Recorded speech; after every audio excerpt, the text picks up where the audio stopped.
Hello everyone, I hope you all are taking care. Today I am going to give the complete solution of exercise 1C of concise physics for class 9 students. This is an exercise introduction of simple pendulum. ठीक है ना? So let's see the first question.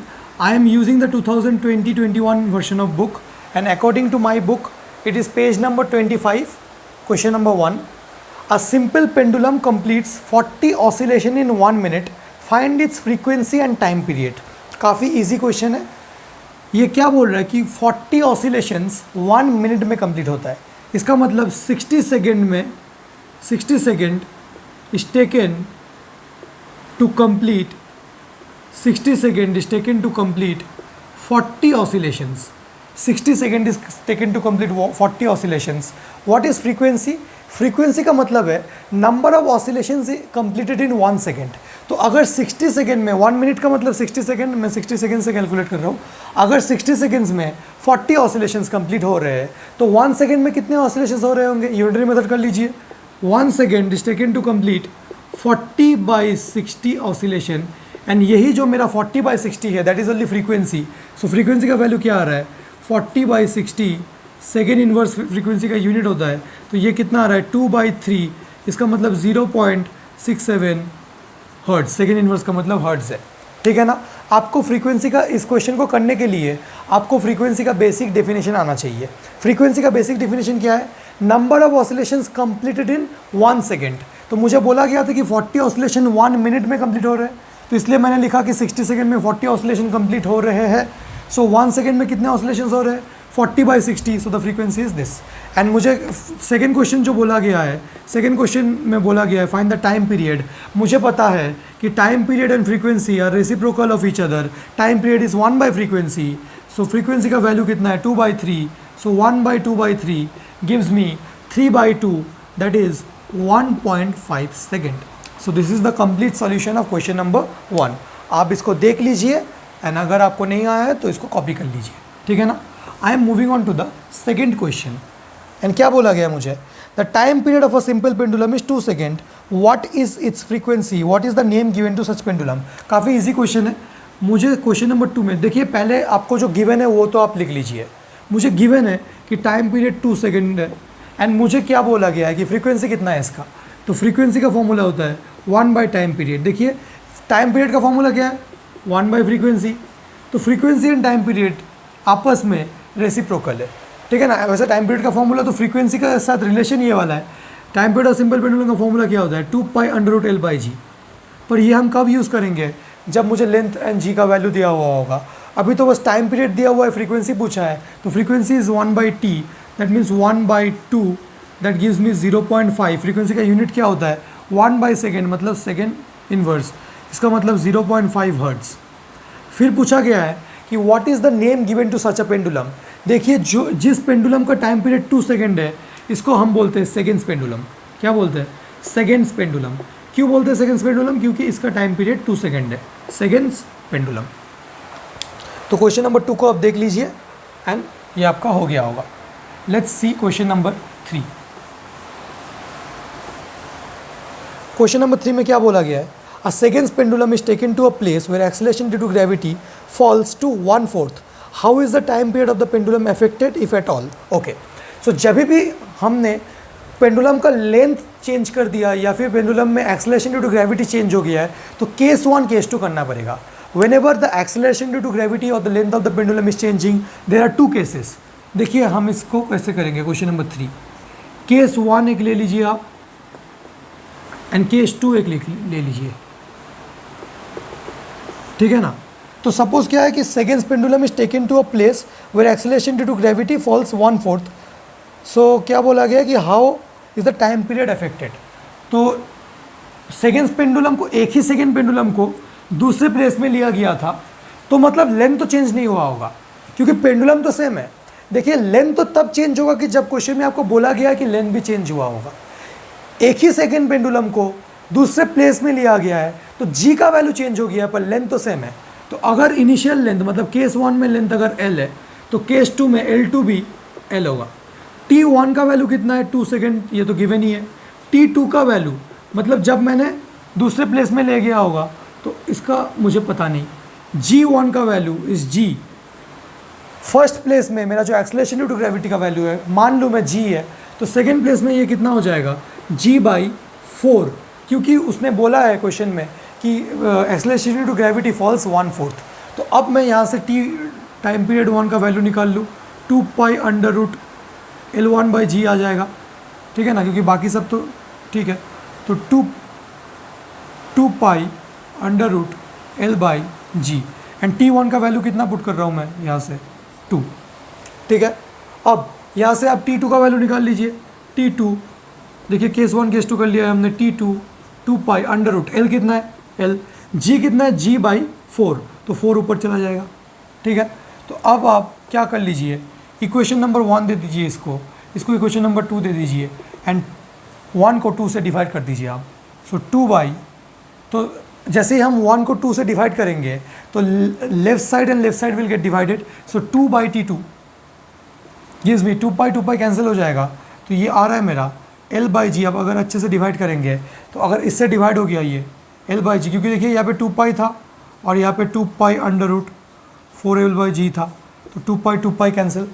सो आ रहा है मेरे पास 2/t2 should be L/G, and ये अगर ऊपर जाएगा तो ये नीचे आ जाएगा 4L, ऊपर आ जाएगा G। L ने L को मार दिया, G ने G को मार दिया। अब ये कितना आ रहा है, 1/, देखिए यहाँ पे बस 1 है और 4 है, तो √4 कितना आ रहा है, 2। सो t2 का वैल्यू कितना आ रहा है, 4 सेकेंड। इसका मतलब अगर मैंने G को 1/4 कर दिया तो मेरा जो टाइम पीरियड है that will become double, time period will become double. अगर आपको ये समझ में नहीं आया होगा तो मैं फिर से एक बार दिखा रहा हूँ क्या हुआ इस क्वेश्चन में। ये वाला इंपॉर्टेंट क्वेश्चन है, ICC में भी ये पूछा जा चुका है, मतलब पूछा जा चुका है तो पता नहीं, मतलब क्योंकि 9 का तो लास्ट ईयर से हुआ है, पूछा जा सकता है। ओके, तो क्वेश्चन नंबर 3 देखिए, जब भी आपको लेंथ चेंज नहीं किया है and acceleration due to gravity change करना है, तो मैं t1 का वैल्यू निकाल लेता हूँ, 2π√L1, अच्छा L1 नहीं, L/G1, ठीक है ना। एंड यहाँ पे क्या आ रहा है, t2 इज 2π√L/G2। क्यों, क्योंकि मैंने जब प्लेस को चेंज किया है तो लेंथ का वैल्यू सेम है पर acceleration due to gravity is changing. तो अभी आप t1/t2 निकाल ही लीजिए, तो क्या आ रहा है ये 2π√L/G1 बाई 2π√L/G2। सो 2π ने 2π को मार दिया, so t1/t2 is coming out to be √G2/G1। अगर आप इसको सॉल्व करेंगे तो ये √होल L/G1, यहाँ पे फिर से L आ जाएगा, यहाँ से G2, ये कैंसिल हो जाएगा, तो आ रहा है ये G2/G1। तो अगर आप देखिए ये वाला फॉर्मूला को आप डायरेक्टली याद रख सकते हो। अगर आपने पेंडुलम को सेम रखा, अगर आपने पेंडुलम को सेम रखा, इसका मतलब जो मेरा लेंथ है वो सेम है, ठीक है। अगर आपने प्लेस को सेम रखा, इसका मतलब है G का वैल्यू सेम है। तो अगर आपने प्लेस को सेम रखा तो G का वैल्यू सेम आ जाएगा, बस L1 L2 लेंथ चेंज हो जाएगा, तब मेरा फॉर्मूला आ जाएगा t1/t2 √L1/L2। तो ये दोनों फार्मूला को आप यूज़ कर सकते हैं एंड इससे आप काफ़ी आसानी से इसको कर लेंगे, ठीक है ना। तो क्वेश्चन नंबर 3 को मैं डायरेक्टली ये फार्मूला अप्लाई करके दे रहा हूँ, क्योंकि acceleration due to gravity change हो चुका है। आप इसको ऐसे भी सोच सकते हैं कि t इज इक्वल टू, मैं काफ़ी टाइम लेके इसलिए समझा रहा हूँ क्योंकि इंपॉर्टेंट क्वेश्चन है, t is equal to 2π√L/G होता है कि नहीं होता है। अब 2π तो कांस्टेंट है, इसको मैं ऐसे लिख सकता हूँ 2π√L/√G, ठीक है ना। तो क्या मैं बोल सकता हूँ कि t is directly proportional to √L। अगर मुझे पूछा गया कि factors affecting time period, so t is directly proportional to √L and t is inversely proportional to √G। तो अगर मुझे किसी दिन t1/t2 रेशियो लेना पड़ा लेंथ के लिए, तो आ जाएगा मेरा t1/t2, क्योंकि डायरेक्टली प्रोपोर्शनल है तो √L1/L2। देखिए t1 ऊपर है, L1 ऊपर है, क्योंकि ये दोनों डायरेक्टली प्रोपोर्शनल है आपस में, and this is inversely proportional. So if I have to take a ratio t1/t2, it will become G2/G1। देखिए ऊपर t1 है, ऊपर G2 है, ठीक है ना। So this 2 expressions can be used. तो मैंने इसको थोड़ा सा यहाँ पर डिराइव भी कर दिया, आपके लिए आसानी होगा। अब मैं इसको यूज़ करके क्वेश्चन नंबर 3 का आंसर लेके आ रहा हूँ। सो मुझे यूज़ करना है t1/t2 इज़ √G2/G1। t1 का वैल्यू मुझे 2 सेकेंड दिया हुआ था, t2 मुझे निकालना है, G2 G1 मेरे लिए कितना था G, G2 मेरे लिए कितना था G/4। तो एक बार G2/G1 कितना आ रहा है कैलकुलेट कर लो, G/4 इंटू, सो G2/G1 का वैल्यू आ रहा है 1/4, ठीक है ना। सो ये आ रहा है T/T2 एंड 1/2। सो जो T2 का वैल्यू आ रहा है दैट इज़ 4 सेकेंड। इसका मतलब अगर मैंने एक्सेलरेशन ड्यू टू ग्रेविटी को 1/4 कर दिया तो मेरा जो टाइम पीरियड होगा दैट विल बिकम डबल्ड, ठीक है। Okay, it's recording now. Let us see question number 4। So मैंने काफ़ी टाइम दिया है इसको समझाने के लिए। Find the length of the seconds pendulum at a place where G is equal to this. You have to find the length of the seconds pendulum. Seconds pendulum का मतलब time period is 2 second and G का value मुझे given है 10 metre पर second square. Anyways मैं तो इसको आपको ट्रिक से बताऊंगा। देखिए क्या करना है आपको, मैं यूज़ कर सकता हूँ T is equal to 2π√L/G, ठीक है ना। मुझे लेंथ निकालना है तो पहले तो मैं अगर मैं इसमें वैल्यू पुट कर दूँ फिर भी लेंथ नहीं निकलेगा क्योंकि लेंथ तो स्क्वायर रूट के अंदर है। Length is inside the square root. तो अगर मुझे लेंथ निकालना ही है तो पहले मैं बोथ साइड में स्क्वायरिंग कर लेता हूँ। तो स्क्वायरिंग करने से इंडिविजुअल टर्म्स सारे स्क्वायर हो जाएंगे एंड ऐसे हो जाएंगे, ठीक है ना। अब आप वैल्यू पुट कर दीजिए। तो T का वैल्यू कितना है मेरे पास 2 second. So can I put 2 square, ये कितना आ जाएगा 4, शुड बी 4। अच्छा, पाई स्क्वायर का वैल्यू कितना होता है अगर आपको पता हो, पाई का वैल्यू होता है 3.14 और पाई स्क्वायर का मतलब है 3.14 इंटू 3.14, इसका मतलब ये आता है 9.81 के आसपास। तो ये काफ़ी इंपॉर्टेंट रिजल्ट है कि पाई स्क्वायर का वैल्यू नियरली G के इक्वल होता है। तो अगर यहाँ पे मैं आपको एक शॉर्ट ट्रिक सिखाऊँ या फिर अप्रॉक्स कैलकुलेशन सिखाऊँ तो पाई स्क्वायर एंड G को आप कैंसिल कर सकते हो, ठीक है ना। पाई स्क्वायर एंड G को आप कैंसिल कर सकते हो। आप ऐसे लिख लो, पाई स्क्वायर की जगह आप 3.14 का स्क्वायर लिख लो, लेंथ तो निकलेगा एंड ये 9.8 आएगा। नेक्स्ट स्टेप में आप इसको क्या कर लो, ऑल्दो मुझे G का वैल्यू 10 इसने डालने बोला था, फिर भी मैं 9.8 लेके दिखा रहा हूँ आपको। तो 3.14 का स्क्वायर आप डायरेक्टली याद रख लो 9.8, तो आपसे क्या हो जाएगा 9.8 विल गेट कैंसल्ड। तो 4 इज इक्वल टू 4L आ रहा है, तो L is equal to 1 metre. पर आप आंसर चेक कीजिए, आंसर कितना गिवन है 1.01। आंसर इज करेक्ट, आंसर जो मुझे गिवन है यहाँ पे दैट इज 1.014 मीटर। पर 1.014 and 1 metre is very close to each other. ऐसा क्यों आ रहा है, क्योंकि मैंने थोड़ा सा अपने अप्रॉक्सीमेशन यूज़ किया है। तो ये आप याद रख लो, ये वाला ट्रिक जो है, मैंने आंसर तो लेके आया हूँ। अगर आपको एग्जैक्ट आंसर निकालना है तो आप वैल्यूज पुट करके कैलकुलेटर में डाल दीजिए, आ जाएगा, वरना इतना लेंथी कैलकुलेशन पॉसिबल नहीं है करना। तो मैं जो आपको ट्रिक सिखाने वाला हूँ यहाँ पे, इसको मैं एसएस ट्रिक बोलता हूँ अपने नाम के ऊपर। ये एसएस ट्रिक क्या कहता है, जो पाई स्क्वायर है उसका वैल्यू G के बराबर है। तो अगर T is equal to 2π√L/G होता है कभी भी, तो अगर मैं बोथ साइड में स्क्वायरिंग कर दूँ तो T का स्क्वायर T स्क्वायर, 2 का स्क्वायर 4, पाई का स्क्वायर इंटू L/G। तो पाई स्क्वायर एंड G तो आपस में इक्वल होते, तो इनको डायरेक्टली कैंसिल कर दो। तो एक फॉर्मूला आ रहा है मेरे लिए T square is equal to 4L। पर इस फॉर्मूला को आप बोर्ड एग्जाम में या फिर किसी भी थ्योरी एग्जाम में डायरेक्टली अप्लाई नहीं कर सकते। आई रिपीट, इस फॉर्मूला को आप किसी भी थ्योरी एग्जाम में डायरेक्टली अप्लाई नहीं कर सकते, गलत आ जाएगा, क्योंकि ये एक अप्रॉक्सीमेशन फार्मूला है। हाँ, अगर आपको MCQ दिया हुआ है तो MCQ का आंसर गेस करने के लिए आप इसको यूज़ कर सकते हैं, क्योंकि इससे जो आपका करेक्ट आंसर के साथ वेरिएशन आएगा वो एकदम नेग्लिजिबल होगा। अगर करेक्ट आंसर 0.994 है तो आपका आंसर 1 आएगा, ठीक है ना। तो आप इससे MCQ को गेस कर सकते हो, इसको मैं एसएस ट्रिक बोलता हूँ, ठीक है। Question number 5 is very easy. Question number 5 is very easy, let's see. बोला गया कि compare the length of a simple pendulum. दो लेंथ गिवन है मुझे, लेंथ 1 को मैं 1 मीटर मान ले रहा हूँ, लेंथ 2 को मैं 9 मीटर मान ले रहा हूँ। This is question number 5। So you have to compare the length. Compare the length का मतलब है दोनों लेंथ टाइम पीरियड्स का जो है, टाइम पीरियड्स का रेशियो निकालो। तो मुझे पता है फॉर्मूला है T1/T2 is √L1/L2। Just value put कर दो, T1/T2 को एज इट इज़ रहने दो, क्योंकि मुझे T1/T2 का ही रेशियो निकालना है। लेंथ 1 का वैल्यू है 1, इसका वैल्यू है 9। सो T1/T2 √1/9 gives me 1/3 and this is the answer. आपको बोला गया कि compare the time periods of two pendulum. Compare मतलब T1/T2 का रेशियो निकालो, ठीक है ना। तो यहाँ से अगर मुझे T2 निकालने बोले that is 3 times of T1। यही कंपेरिजन है कि जो सेकेंड जो टाइम पीरियड है मेरा, मतलब सेकेंड केस में जो मेरा टाइम पीरियड है वो फर्स्ट केस से 3 टाइम्स है, ठीक है।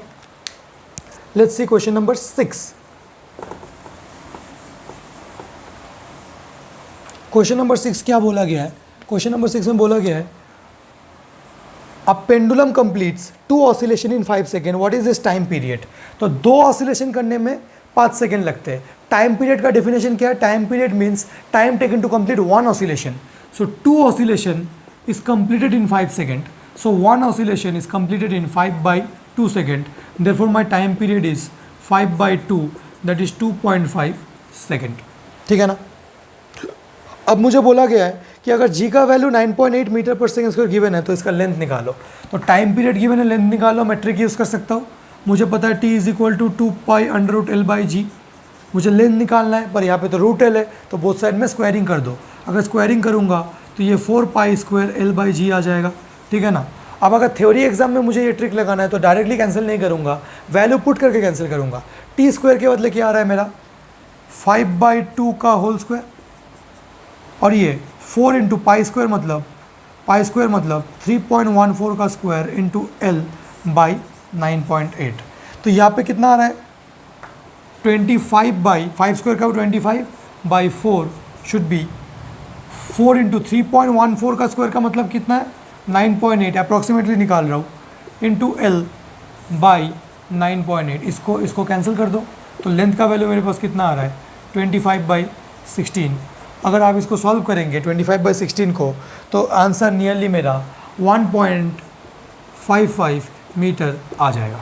ठीक है ना। और अगर आपको एग्जैक्ट आंसर निकालना है तो आप तो इसको एक्चुअल वैल्यू पुट करके π² का एक्चुअल वैल्यू पुट करके, अगर π² आप कैलकुलेटर में करके देखेंगे तो अराउंड 9.85 के अराउंड आना चाहिए। तो मैं थोड़ा सा अप्रॉक्सीमेशन कर रहा हूँ यहाँ पे ऑल्दो, पर आप अगर एक्चुअल आंसर निकालना चाहते हैं तो आप कर सकते हैं। Let's see question number 7। Question number 7 में बोला गया है the time period of 2 simple pendulums at a place are in the ratio 2:1, find the ratio of the lengths. तो टाइम पीरियड का रेशियो ही मुझे गिवन है एज 2:1। मुझे लेंथ्स के रेशियो निकालना है। मुझे पता है एक फॉर्मूला है T1/T2 is equal to √L1/L2। So T1/T2 का वैल्यू पुट कर दो, 2/1 इज √L1/L2 का रेशियो आ गया। पर मुझे तो रूट नहीं चाहिए था, मुझे क्या चाहिए था L1/L2 का रेशियो। तो मैं क्या करूँगा, बोथ साइड में स्क्वायरिंग करूँगा। तो मैं क्या कर रहा हूँ, squaring both sides. Both sides में अगर मैं स्क्वायरिंग कर लूँ तो ये इधर आ जाएगा 2/1 का स्क्वायर, एंड रूट का स्क्वायर करूँगा तो रूट तो बस हट जाएगा, तो L1/L2। तो L1/L2 का वैल्यू मेरे पास आ रहा है 4/1। This is the answer. अच्छा, क्वेश्चन नंबर 8। आपको तेज़ तो नहीं लग रहा होगा, मैं थोड़ा सा तेज़ बता रहा हूँ क्योंकि ये काफ़ी इजी वैरायटी के क्वेश्चंस है। क्वेश्चन नंबर 8 में मुझे बोला गया है it takes 0.2 second for a pendulum bob to move from mean position to one end, what is the time period. ये थोड़ा सा अच्छा क्वेश्चन है। आपको पता होना चाहिए कि पेंडुलम बॉब का मोशन कैसा होता है। अगर ये मेरा मान लो मीन पोजीशन है तो ये मोशन ऐसा होता है पेंडुलम बॉब का कि मीन से तो एक बार मैं एक्सट्रीम चला गया, फिर एक्सट्रीम से दूसरा एक्सट्रीम चला गया, फिर एक्सट्रीम से फिर से मीन आ गया। This is one oscillation of a pendulum. क्या बताया मैंने, मीन से एक्सट्रीम, एक्सट्रीम से दूसरा एक्सट्रीम, फिर दूसरा एक्सट्रीम से मीन। ठीक है ना। अब क्या मुझे गिवन है कि it takes 0.12 second to move from mean to extreme. मतलब इस मीन से एक्सट्रीम जाने में मुझे कितना टाइम लगा, 0.2 सेकेंड लगा। तो टाइम पीरियड कितना है। ठीक है ना। तो इसको करने के लिए मुझे पता है कि मीन से एक्सट्रीम का जो डिस्टेंस है दैट इज़ ए। अब फिर से एक्सट्रीम से जो मीन का जो डिस्टेंस है दैट इज़ ऑल्सो ए। अब फिर से मीन से जो एक्सट्रीम का डिस्टेंस है that is a, and this is also a. इसको एम्पलीट्यूड बोलते हैं क्योंकि what is the definition of amplitude. Amplitude means the maximum displacement of the pendulum on the either side of mean position. आप pendulum को draw करके भी देख सकते हैं यहाँ पे। अगर ये पेंडुलम है, अगर ये पेंडुलम का मीन पोजीशन है तो, और ये दोनों मान लीजिए पेंडुलम का एक्सट्रीम पोजीशंस है। ठीक है ना। तो ये जो डिस्टेंस है मीन से लेके एक्सट्रीम, ये एक एम्पलीट्यूड है। अब फिर से यहाँ पे फिर से ऐसे आएंगे तो यहाँ से लेके फिर से यहाँ तक दूसरा एम्पलीट्यूड, फिर यहाँ पे एम्पलीट्यूड एम्पलीट्यूड। तो एक टाइम पीरियड में टोटल ऑसिलेशन हो रहा है ना। मतलब एक टाइम पीरियड टी, अगर आप टाइम पीरियड को मान लो टी है, अगर टी मेरा टाइम पीरियड है, अगर टी मेरा टाइम पीरियड है तो 4a डिस्टेंस कवर हो रहा है एक टाइम पीरियड में। इन वन टाइम पीरियड यहाँ से a plus A plus A plus A 4a cover हो रहा है। तो a कवर होने में कितना टाइम लग रहा है। ठीक है ना। तो 4a डिस्टेंस कवर होने में टाइम लग रहा है कैपिटल T। तो ए डिस्टेंस कवर होने में कितना लग रहा है टाइम, t/4। क्या ये बात आपको समझ में आ रही है? एक ऑसिलेशन का मतलब in one oscillation distance covered in one oscillation, distance covered is equal to 4a, where a is the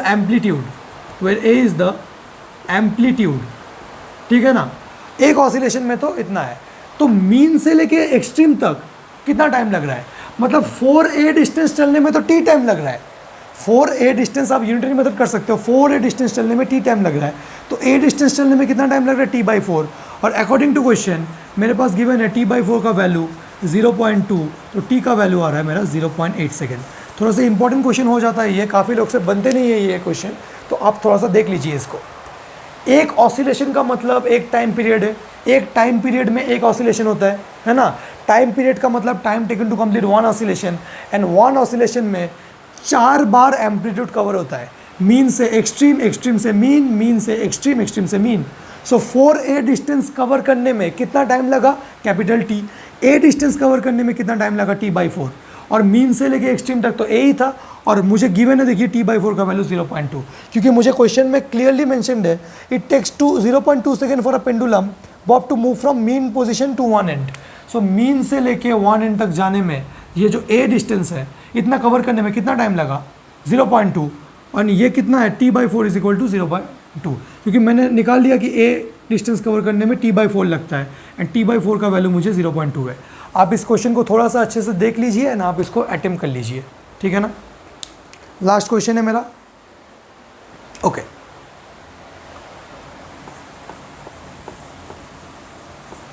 last question है मेरा, question number 9, how much time does bob of a seconds pendulum take to move from one extreme to another extreme. फिर से same type का question है, अब extreme से extreme जाना है। फिर से मैं पेंडुलम ड्रॉ कर रहा हूँ, सपोज करो ये मेरा मीन पोजीशन है एंड ये दोनों मेरे एक्सट्रीम पोजीशंस है ना। अब मीन से लेके एक्सट्रीम का डिस्टेंस एम्पलीट्यूड, फिर से यहाँ जाएगा और इतना आएगा, तो यहाँ से लेके यहाँ तक का डिस्टेंस फिर से एम्पलीट्यूड, ये भी है, ये भी है, और वन ऑसिलेशन में टोटल कितना कवर होता है, वन ऑसिलेशन में टोटल डिस्टेंस कितना कवर होता है, 4a। अब 4a चलने में कितना टाइम लगता है, कैपिटल T। अब मुझे क्या करना है, एक एक्सट्रीम से दूसरे एक्सट्रीम जाना है, मतलब 2a डिस्टेंस चलना है, तो 4a डिस्टेंस चलने में टाइम लग जाता है, कैपिटल T। a डिस्टेंस चलने में, ठीक है ना, या फिर 1 चलने में टाइम लग जाता है t/4a, तो 2a डिस्टेंस चलने में कितना लगेगा, t/4a इंटू 2a, मतलब t/2। सो एक्सट्रीम से लेके और एक एक्सट्रीम तक चलने में टाइम कितना लगना चाहिए, t/2, and according to question यही t/2 मुझे गिवन है, यही t/2 मुझे गिवन है, कितना कितना लग रहा है, अकॉर्डिंग टू क्वेश्चन कितना गिवन है, अच्छा हाउ मच टाइम, अच्छा यही पूछा गया है। तो एक एक्सट्रीम से दूसरे एक्सट्रीम तक जाने के लिए जो टाइम लगा वो कितना लगा, t/2। अब t का वैल्यू क्या मुझे गिवन है, अच्छा सेकेंड्स पेंडुलम बोला गया है, according to question seconds pendulum है, तो t का वैल्यू कितना है, 2 सेकेंड आप पुट कर लीजिए यहाँ पे, तो 2/2 1 सेकेंड इज द आंसर। शायद आपको लास्ट वाला स्टेप समझ में नहीं आया होगा, मैं फिर से समझा रहा हूँ। मुझे पूछा गया था कि मेरे पास गिवन है एक सेकेंड्स पेंडुलम, अगर सेकेंड्स पेंडुलम गिवन है तो उसका टाइम पीरियड तो 2 सेकेंड ही है। अब इस सेकेंड्स पेंडुलम में क्या हो रहा है कि मुझे एक्सट्रीम से लेके और एक एक्सट्रीम तक जाना है और कितना टाइम लगेगा, तो पहले मैं निकाल दूँ कि कितना डिस्टेंस ट्रैवल करना है मुझे, 2a डिस्टेंस ट्रैवल करना है। अब 4a डिस्टेंस ट्रैवल करने में टाइम लगता है t, so in order to travel unit distance मुझे टाइम लगना चाहिए t/4 है unitary method, and 2a travel करने में मुझे कितना टाइम लगना चाहिए, t/2, ठीक है ना। सो मुझे टोटल टाइम कितना लगना है, t/2, एंड t का वैल्यू मुझे गिवन है 2 सेकेंड, तो 2/2 is 1 second. So this is question number 9। अब 2 क्वेश्चंस मैं खुद से करा दे रहा हूँ आपको, तो आपका ये जो पेंडुलम वाला पार्ट है इस लेक्चर से एकदम अच्छे से प्रैक्टिस हो जाएगा। ये एक इंपॉर्टेंट क्वेश्चन वैरायटी है जो कंसाइज फिजिक्स में दिया हुआ नहीं है, ये आप कर लीजिए एक बार। क्वेश्चन नंबर 10 बोल रहा हूँ मैं इसका, ठीक है ना। आप क्वेश्चन लिख लीजिए, if length of a pendulum, if length of a pendulum increases by 21%, find the percentage change in its time period. Length of a pendulum increases by 21%, find the percentage change in its time period. तो इसमें इसको अगर करना है मुझे तो मुझे case 1 case 2 करना पड़ेगा, क्योंकि length is changing, case 1 and case 2. मैं मान लेता हूँ मेरा जो केस 1 में मेरा जो इनिशियल लेंथ है दैट इज़ 100 लेट. मैं क्यों उसको 100 लेट कर रहा हूँ, क्योंकि परसेंटेज में है तो आसानी होगा. तो अगर लेंथ 2 कितना हो जाएगा, देखिए पेंडुलम का लेंथ कितना इंक्रीज कर रहा है 21%. तो इनिशियली तो 100 था प्लस 21% ऑफ 100 होगा, तो ये आ जाएगा मेरा 121. इतना आ गया. तो मैं इनिशियल टाइम पीरियड निकाल रहा हूँ 2 पाई अंडर रूट 100/g होगा. मैं फाइनल टाइम पीरियड निकाल रहा हूँ 2 पाई अंडर रूट 121/g होगा. ठीक है ना. अब मैं क्या कर रहा हूँ, अब ये वाला स्टेप आपको काफ़ी वाइटली देखना है. मैं काफ़ी इजीली आपका ये क्वेश्चन सॉल्व कर दूंगा. इसको मैं इक्वेशन 1 मान रहा हूँ, इसको मैं इक्वेशन 2 मान रहा हूँ, और मैं क्या कर रहा हूँ, मैं 2 को 1 से डिवाइड कर रहा हूँ. आप बोलेंगे क्यों भैया, आप T1 का वैल्यू निकाल लो, T2 का वैल्यू निकाल लो. अच्छा, परसेंटेज चेंज का मीनिंग क्या है? परसेंटेज चेंज का मीनिंग है change bye original into 100. Maths में हमेशा अगर आप परसेंटेज चेंज निकालेंगे, चेंज बाय ओरिजिनल इंटू 100, इसका मतलब T2 minus T1 bye original, मतलब T1 इंटू 100 मेरा आंसर होना चाहिए, है ना. मुझे अगर percentage change in time period निकालना है तो पहले चेंज निकालना पड़ेगा T2 minus T1 by original T1 into 100. तो मैं क्या कर रहा हूँ, इक्वेशन नंबर 2 को इक्वेशन नंबर 1 से डिवाइड कर रहा हूँ. सो लेफ्ट साइड में मेरा आ रहा है T2/T1 एंड राइट साइड में मेरा आ रहा है 2 pi under root 121/g by 2 pi under root 100/g. So 2 pi is getting cancelled out and I am getting T2/T1 is equal to root over 121/g into 100g. So g and g is getting cancelled. Root over 121 is 11, root over 100 is 10. So I have T2/T1 11/10. अब इससे मेरा purpose तो सर्व नहीं हुआ. मुझे क्या चाहिए था, मुझे चाहिए था परसेंटेज चेंज. परसेंटेज चेंज का मतलब है चेंज बाय ओरिजिनल इंटू 100. अब percentage change in time period चाहिए था, तो टाइम पीरियड में चेंज कितना है, T2/T1 by T1 into 100. Actually मुझे ये वाला टर्म चाहिए T2 minus T1 by T1. तो इसको मैं इससे कैसे क्रिएट करूँगा, इसलिए मैंने 2 को इक्वेशन नंबर 1 से डिवाइड किया है. तो देखिए अब मैं क्या करूँगा, मैं बोथ साइड में -1 कर दे रहा हूँ, बोथ साइड में -1 कर दे रहा हूँ, तब मेरा ये बन जाएगा. क्यों, देखिए एलसीएम लेके देखिए, T1 T2 माइनस T1, देखिए बन गया. अब यहाँ पे कितना आ रहा है 10, 11 माइनस 10, तो मेरा कितना आ रहा है T2 माइनस T1/T1 का वैल्यू आ रहा है मेरे पास 1/10. इसको क्या बोलते हैं, चेंज बाय ओरिजिनल को क्या बोलते हैं, फ्रैक्शनल चेंज. पर क्या मुझे फ्रैक्शनल चेंज पूछा गया है? देखिए ये क्या है, change in time period by original time period, change in time period by original time period, this is known as fractional change. But I am not asked the fractional change, I want the percentage change. तो इसको मुझे 100 से भी multiply करना पड़ेगा. Therefore percentage change is 1/10 into 100, that gives me 10%. ठीक है ना. मेरे पास आ गया था T2/T1 एज 11/10, मैंने बोथ साइड में -1 किया तो मेरे पास आ गया T2 माइनस T1/T1 इज 1/10. अब इसी को 1/10 को मैं 100 से मल्टीप्लाई करूँगा तो 10% इज़ द आंसर. इसका मतलब क्या है कि अगर मैं लेंथ ऑफ द पेंडुलम को इंक्रीज कर दूंगा by 21%, then the percentage change in the time period will be 10%. This is a very important question. This has been asked in many exams. Saint Xavier's के exam में भी पूछा गया था ये, एंड काफ़ी स्कूल एग्जाम्स में भी ये पूछा जाता है. So this is all about the questions that are there in concise physics, and ये क्वेश्चन मैंने खुद से लिया है.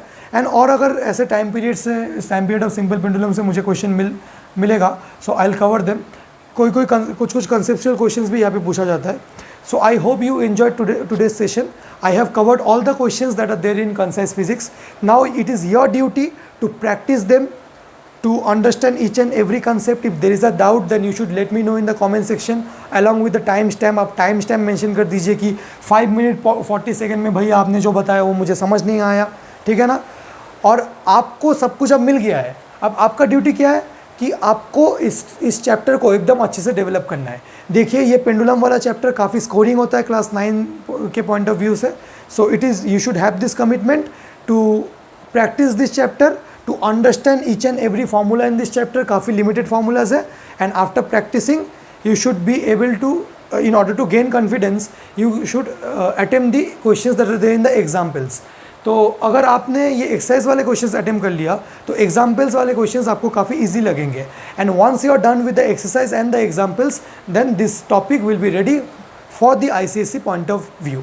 ठीक है, so let's end it up here. Till then take care, see you in the next lecture, bye bye.